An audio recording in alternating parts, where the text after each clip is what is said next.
Bora lá, né, pessoal? Vamos começar com o nosso último editorial do dia. E a gente já começa falando do presidente do Supremo Tribunal Federal, o Luiz Roberto Barroso.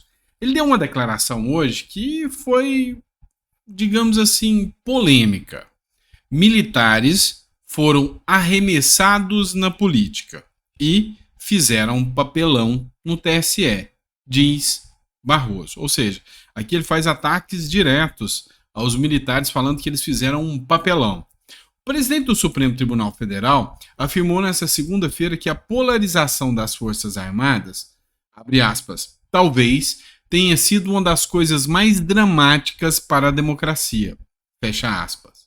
Segundo ele, os militares foram manipulados e arremessados na política por más lideranças, ou seja, Bolsonaro, vamos deixar bem claro assim, fizeram um papelão no TSE. Convidados para ajudar na segurança e transparência, foram induzidos por uma má liderança a ficarem dando suspeitas falsas, quando a lealdade é um valor que se ensina nas Forças Armadas. Criticou. O ministro afirmou que as investigações conduzidas pela Polícia Federal na Operação Tempus Veritatis, que coloca o ex-presidente Bolsonaro no centro de uma suposta tentativa de golpe de Estado, estão revelando que estivemos mais próximo do que pensávamos do impensável. Qual que é o grande problema? Esses militares não estavam do lado deles ou da esquerda, então são pessoas que fizeram um papelão. O grande fato é que os militares tiveram na Berlinda e ainda estão na Berlinda por muito tempo. Tanto é que agora o próprio almirante Olsen, o governo PT com as suas lideranças e o próprio STF defende que o militar tem que ser extirpado, expurgado da política. A partir de então, depois de tudo que aconteceu, o militar, mostrando que ele não é tão, vamos dizer assim, adepto à política da esquerda, o militar deve e merece ser classificado como um cidadão de segunda classe. Ou seja, segundo eles, o militar não pode se candidatar a um cargo eleitoral. Viola, na minha visão, o tratado e a convenção de Haia, que diz que todos podem votar e serem eleitos, salvo condenação criminal e algumas raras exceções. Os militares serem retirados da possibilidade de concorrer não é algo tão bom assim. Ou seja, vão ficar só os civis, né? Só os civis governando o país, sendo candidatos como deputados, senadores. E outra coisa, vocês não viram um ponto principal aqui. Eles querem tirar aqui todos aqueles que são possíveis apoiadores do Bolsonaro, que são militares, que querem entrar na vida pública, querem retirar por completo, barrando assim, inclusive, apoios que supostamente militares possam dar a Bolsonaro ou a qualquer um da direita, né? Vamos lá. Outro caso que a gente tem que falar aqui, eles não têm que preocupar com militares, não. Os militares, já que ele falou em honra, em fidelidade, não são tanto assim, não, tá? Principalmente com o Bolsonaro. Eu falei para vocês o caso do general Freire Gomes, né?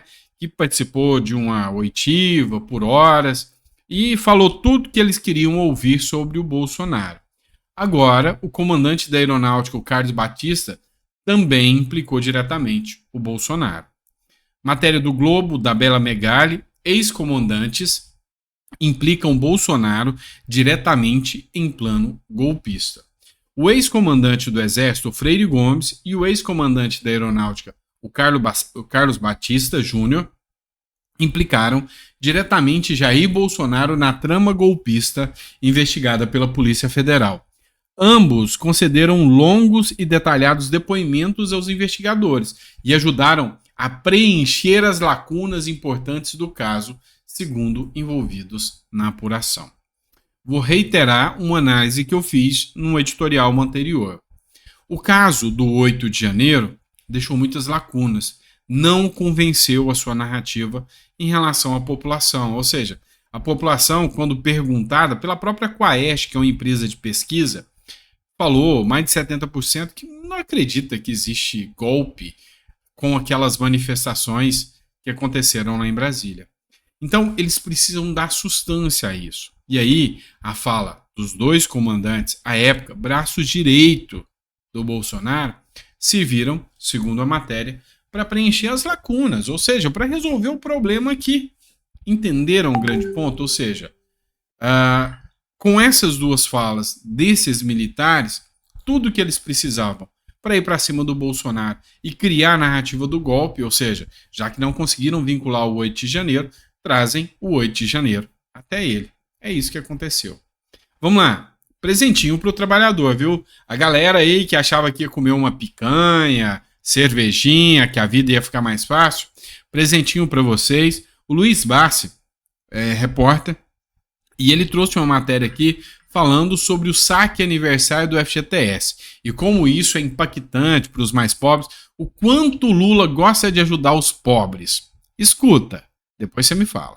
Atenção, meus amigos trabalhadores, o governo federal pretende acabar, é isso que eu disse, pretende acabar com o saque aniversário do FGTS. Sabe aquele dinheirinho que fica guardado, fica preso no seu FGTS que você pode sacar no dia do seu aniversário? Pois bem, ele está na mira do ministro do Trabalho, Luiz Marinho. E isso pode impactar a sua vida, na vida do trabalhador, principalmente na vida dos mais pobres, que é sempre quem sofre as consequências dessas decisões. Para se ter uma ideia, mais de 35 milhões de brasileiros já aderiram ao saque aniversário.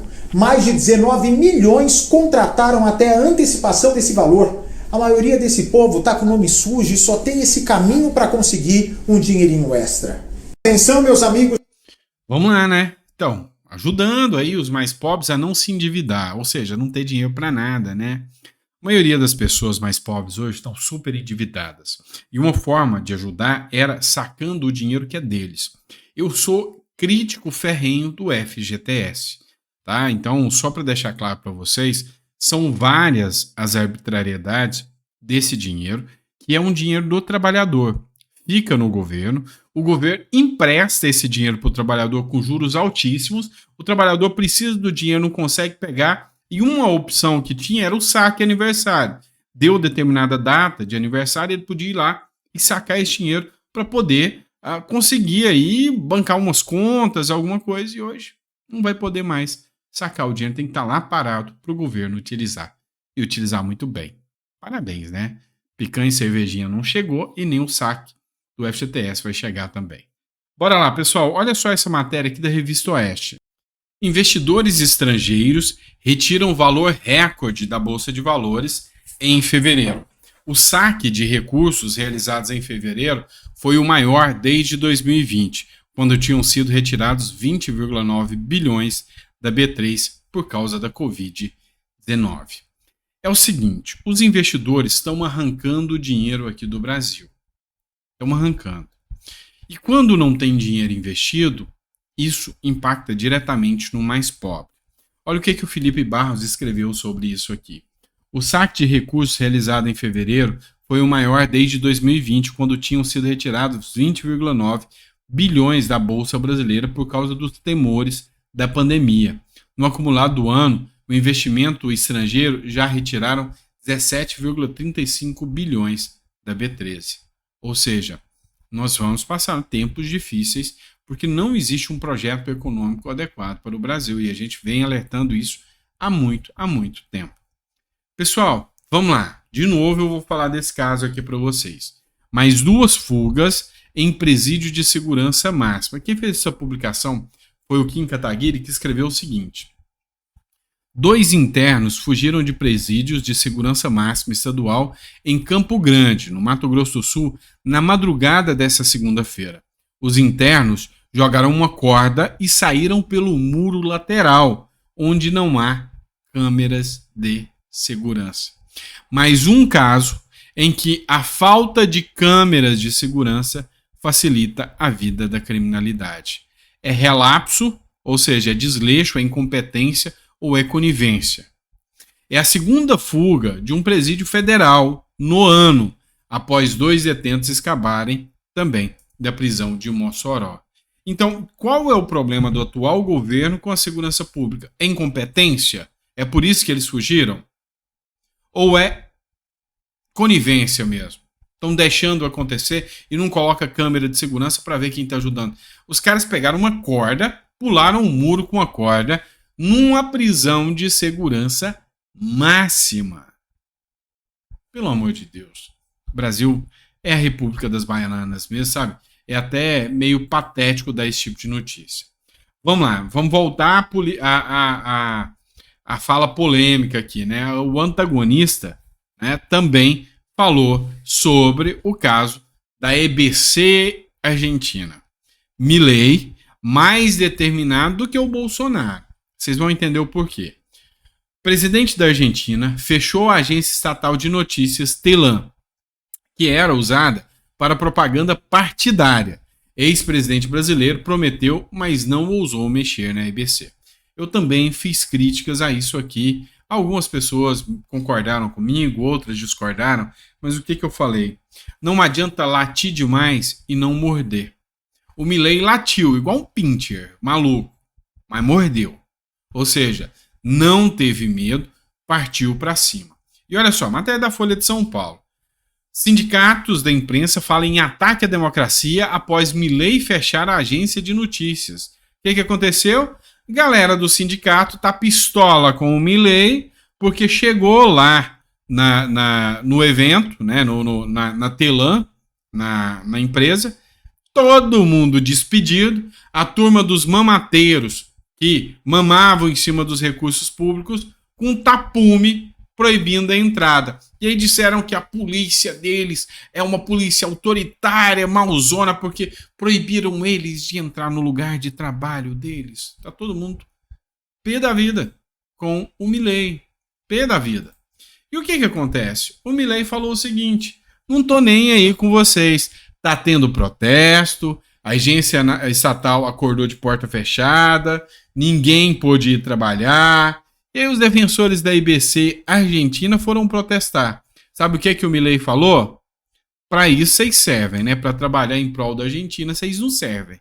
Então, meu amigo, é isso que precisa ser feito. É peitar e falar, cara, não vai, não sai um centavo, acabou. Não é ter medinho. Não, mas como é que a opinião pública vai me olhar, não? Cara, a imprensa tá moendo o Milei. O Milei cortou os recursos de toda a imprensa. Quer falar mal de mim? Fala com o dinheiro de vocês, com o dinheiro do pagador de impostos. Você não vai estar aqui para falar mal de mim, não. Milei optou em fazer as suas ações através das redes sociais. Viagem, Milei foi visitar o Papa, foi visitar os Estados Unidos, vai de voo comercial, em classe econômica. Muito, mas muito diferente do que acontece aqui no Brasil. Então, assim, a Argentina já começou com o caminho certo. Já há notícias, inclusive, da desvalorização do dólar em relação à moeda argentina. Ou seja, Milei está colocando a Argentina nos eixos novamente. Sabe para onde que está indo essa galera que parou de investir aqui no Brasil? Tá tudo de olho na Argentina. Opa, a Argentina vai para frente agora. Parou a patifaria da Argentina e essa patifaria pulou para o Brasil. Fazer o quê, né? Fazer o quê? Olha só, pessoal, matéria interessante da Revista Oeste. O advogado do Bolsonaro, o Fábio Wattengarden, acho que é assim que fala, até hoje eu não sei falar o sobrenome desse cara direito, mas vamos lá, desse advogado, esse doutor, colega, né? Mas é um nome difícil, então não me critique. Ele, a defesa, está criticando que está tendo um vazamento seletivo de informações para a imprensa, vazamento que nem eles têm acesso. O advogado do ex-presidente Jair Bolsonaro, o Fábio Wattengarden, criticou o que ele classifica como uma estratégia de constrangimento por meio de vazamento de informações sigilosas da Polícia Federal à imprensa na investigação sobre uma suposta tentativa de golpe. Ele fez postagens no X no sábado, dia 2, e nessa segunda, dia 4. O advogado mencionou que uma reportagem da CNN de que trata do depoimento do ex-comandante do Exército, general da reserva, Marco Antônio Freire Gomes. O que está acontecendo? É sigiloso, os advogados não têm acesso, a imprensa é chamada para ver os processos sigilosos, pega aqueles trechinhos que lhes interessam e descem a lenha no Bolsonaro. Ou seja, é escancarado demais e está certíssimo. Certíssimo a defesa do Bolsonaro em alegar um vazamento de oportunidade, oportunismo mesmo, escancarado. Então, assim, o Brasil hoje, infelizmente, parte para esse rumo. Vamos lá, pessoal. Matéria da Folha de São Paulo. Capitalismo é incompatível com a democracia, afirma escritor Attila Membert. Vamos lá, vamos entender o negócio. Um dos mais importantes pensadores do mundo, o camaronês Attila Membert, de 66 anos, rejeita simplificações ao falar sobre as ruínas da geopolítica contemporânea. Ele recorre à cosmogonia africana com alegorias e imagens poéticas para profetizar a invenção de um futuro, onde não existe o capitalismo. O capitalismo, ele não é compatível com a democracia. O povo não se beneficia com o capitalismo. Falas lindas, né? Mas tão hipócritas. Sabe por quê? Vamos começar assim. Sabe essa turma que defende o comunismo aqui no Brasil? Sai tudo daqui. Te pergunto para onde que eles vão. Vão para França, Paris, vão para Portugal, Itália, Estados Unidos, destino preferido. Eu quero saber quantos dos comunistas brasileiros que defendem o regime de Cuba vão morar em Cuba. Morar mesmo, fala, não, é aqui que eu quero ficar pro resto da vida, porque esse trem daqui é bom demais, só. Quantos?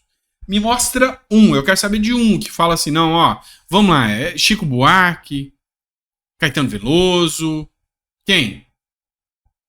Gilberto Gil. Isso só falando da MPB. Não. Então manda o Nando Reis lá pra lá. Também não. Pois é, a Fernanda Lima. Também não. O Jean Willis. Também não.